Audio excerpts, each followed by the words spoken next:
Bwong. Holy crap.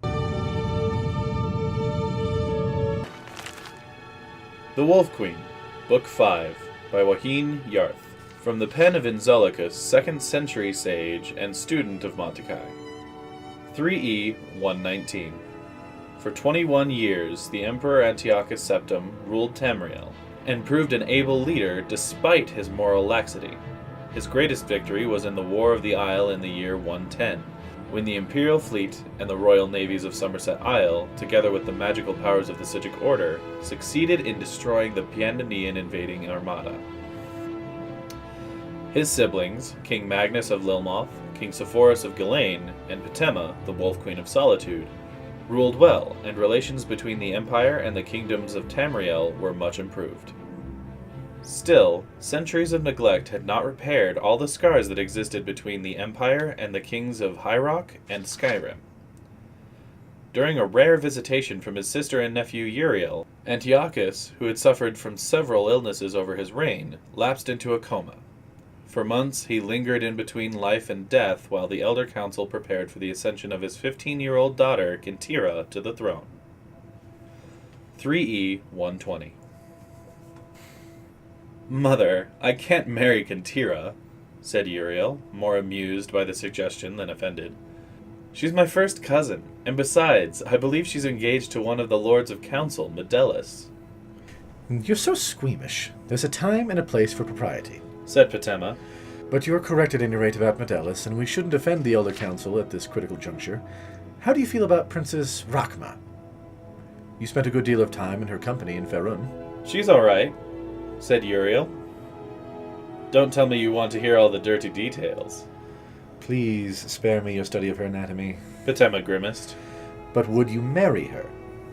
"I suppose so." Very good. I'll make the arrangements then. Potema made a note for herself before continuing.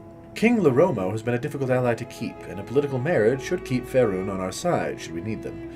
When is the funeral? "What funeral?" asked Uriel. "You mean for Uncle Antiochus?" Of course, sighed Potema.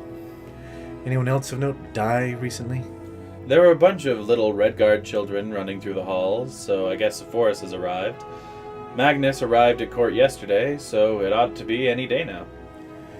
It's time to address the council, then, said Potema, smiling. She dressed in black, not her usual colorful ensembles. It was important to look the part of the grieving sister. Regarding herself in the mirror, she felt that she looked all of her 53 years. A shock of silver wound its way through her auburn hair. The long, cold, dry winters in northern Skyrim had created a map of wrinkles, thin as a spiderweb, all across her face. Still, she knew that when she smiled, she could win hearts, and when she frowned, she could inspire fear. It was enough for her purposes. Potema's speech to the Elder Council is perhaps helpful to students of public speaking. She began with flattery and self-abasement. My most august and wise friends, members of the Elder Council, I am but a provincial queen, and I can only assume to bring to issue what you yourselves must have already pondered. She continued on to praise the late emperor, who had been a popular ruler despite his flaws. He was a true septim and a great warrior, destroying, with your counsel, the near-invincible armada of Piandania. But little time was wasted before she came to her point. The Empress Gisela unfortunately did nothing to temper my brother's lustful spirits. In point of fact, no whore in the slums of the city spread out on more beds than she. Had she attended to her duties in the imperial bedchamber more faithfully, we would have a true heir to the empire, not the half-wit milksop bastards who call themselves the emperor's children. The girl called Kintira is popularly believed to be the daughter of Gisela and the captain of the guard. It may be that she is the daughter of Gisela and the boy who cleans the cistern. We can never know for certain. Not as certainly as we can know the lineage of my son, Uriel, the eldest true son of the Septim dynasty. My lords, the princes of the empire will not stand for a bastard on the throne. That I can assure you. She ended mildly, but with a call to action. Posterity will judge you. You know what must be done. That evening, Potema entertained her brothers and their wives in the map room, her favorite of the imperial dining chambers. The walls were splashed with bright, if faded, representations of the Empire and all the known lands beyond. Admora, Yokunda, Akavir, Piandonia, Thras. Overhead, the great glass-domed ceiling, wet with rain, displayed distorted images of the stars overhead. Lightning flashed every other minute, casting strange phantom shadows on the walls. When will you speak to the council? Asked Potema as dinner was served. I don't know if I will, said Magnus. I don't believe I have anything to say. I'll speak to them when they announce the coronation of Kintira, said Sepphoris, merely as a formality to show my support in the support of Hammerfell. You can speak for all of Hammerfell, said Potema with a teasing smile. The Redguards must love you very much. We have a unique relationship with the Empire in Hammerfell, said Sepphoris' wife, Bianchi.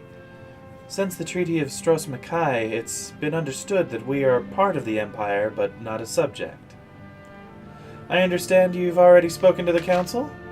Said Magnus' wife, Helena, pointedly. She was a diplomat by nature, but as the Cyrodiilic ruler of an Argonian kingdom, she knew how to recognize and confront adversity. Yes, I have, said Potema, pausing to savor a slice of braised Yalf bird. I gave them a short speech about the coronation this afternoon. Our sister is an excellent public speaker, said Sepphoris. You're too kind, said Potema, laughing. I do many things better than speaking. Such as? Asked Bianchi, smiling. Might I ask what you said in your speech? Asked Magnus suspiciously. There was a knock on the chamber door.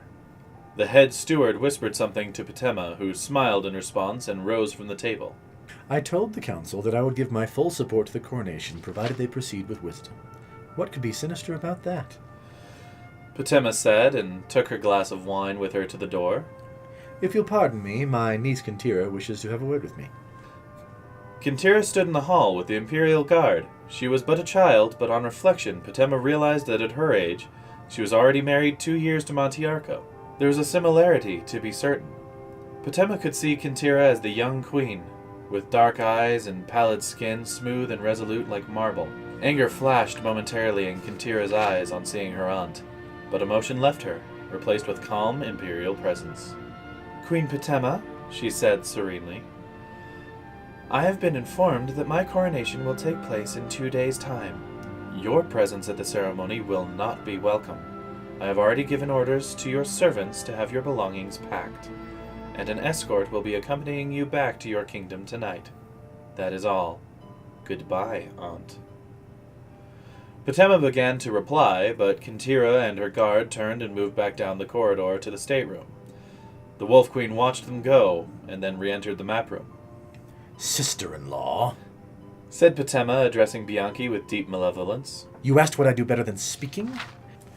The answer is war. Hey guys, you can click the link in the left for our last lore video. You can click the link on the right for our last Let's Play. And right here in the middle, that orb, you can hit that to subscribe. Also, ring the bell if you want to be notified when we post a new video. This is 2 Men and a Mic. Thanks for watching.